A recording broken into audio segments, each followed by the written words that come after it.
योग वाशिष्ठ में प्रसंग आता है चूड़ाला जी का, और भी बड़े महापुरुषों का आता है। वो सरस्वती की उपासना करती थी एक रानी। जब उसके पति युद्ध में मारे गए राजा तो बहुत विकल हुई, तो अपनी प्रिय सखी सरस्वती जी का स्मरण किया, आकाश स्थित हो गई और उसने कहा मेरा सहयोग करो, मैं इस समय बहुत व्यथित हूं, मुझे ऐसा ज्ञान प्रदान करो जिससे मैं अपने पति के वियोग को सह सकूं। मुस्कुरा दिया सरस्वती जी ने और कहा तुम मुझे अपनी सखी कहती हो फिर दुखी हो रही हो, कितने तुमने परिवार छोड़े तुम्हें पता है? बोले नहीं, मुझे तो यही लग रहा है मैं पहली बार जन्म लिया हूं, ये मेरा पति है ऐसा। आओ, तो उनका सूक्ष्म शरीर उनके साथ हो गया, स्थूल वहीं गिर गया। कितने जगह ले गई, ये देखो पूर्व जन्म के तुम्हारे अमुक अमुक नाती पुता परिवार, ये देखो यहां तुम पिता थी, यहां तुम पुत्र थे, इस घर में तुम अमुक थी, याद आ रहा है तुम्हें? तो सरस्वती जी ज्ञान देती जा, हाँ हाँ हाँ। अब इनका कोई परिचय तुमसे है नहीं, ऐसे उस जीव का तुमसे कोई परिचय नहीं है, वो कुछ समय के लिए केवल तुम्हारा पति। बहुत बड़ी ज्ञानी सिद्ध महापुरुष हुई, योग वाशिष्ठ में बड़ी विशुद्ध चर्चा ज्ञान की है। ज्ञान मोह का नाश करता है, उसका मोह नष्ट हो गया। ये जो हमें मिला हुआ परिवार है केवल भगवत प्राप्ति के लिए मिला हुआ है। गृहस्थ धर्म और विरक्त धर्म अलग अलग मर्यादा है। पत्नी पुत्र परिवार आदि की सेवा रूपी परम धर्म करके नाम जप करते हुए भगवत प्राप्ति करनी है। शरीरों में मोह नहीं करना है, आंतरिक बैठे हुए प्रभु से अपनापन करना है। यहां प्रभु से कोई मतलब नहीं, केवल शरीरों से प्यार किया जा रहा है, इसीलिए दुर्गति हो रही। वृथा में अपना नाश स्वयं मत करो, एक अहमता ममता ये जग में है दुखदाई, ये जब श्री जी की ओर लगे तो होत परम सुखदाई। इसलिए तात मात सुतदार देह में मति अरुझय मति मंदा। अय मतिमंद, तू अभी समझ नहीं पा रहा, तेरे समय को केवल नष्ट किया जा रहा है। ना तेरी कोई पत्नी, ना कोई पुत्र है, ना कोई तेरा कोई सगा संबंधी है।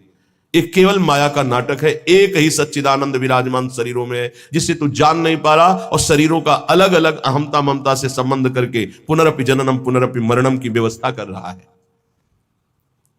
हे भाई, यदि गुरुदेव के चरणों की आराधना करो और उनके वचनों को मान लो तो तुम्हारे मोह का नाश हो जाएगा। और जहां मोह नष्ट हुआ तो आप जो लिखा हुआ वही आपको अनुभव में आएगा।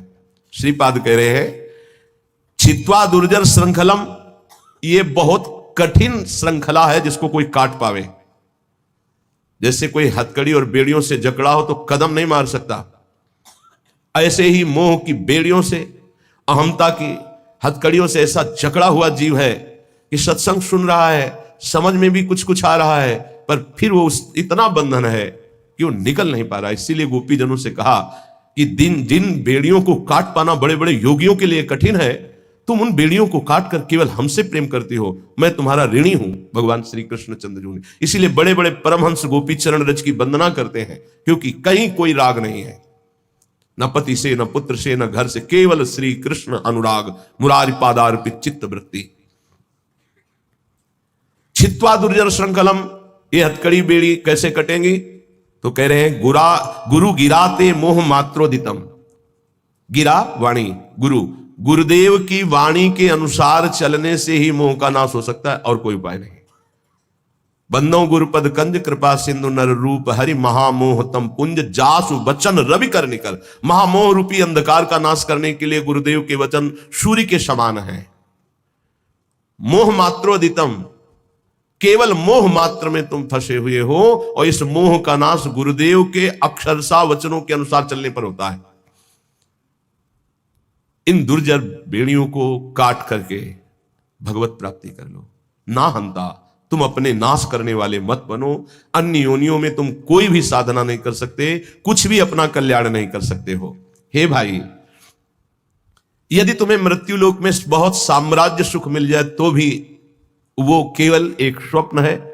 मृत्यु होने पर सब छूट जाएगा, फिर अन्य योनियों में जाना पड़ेगा।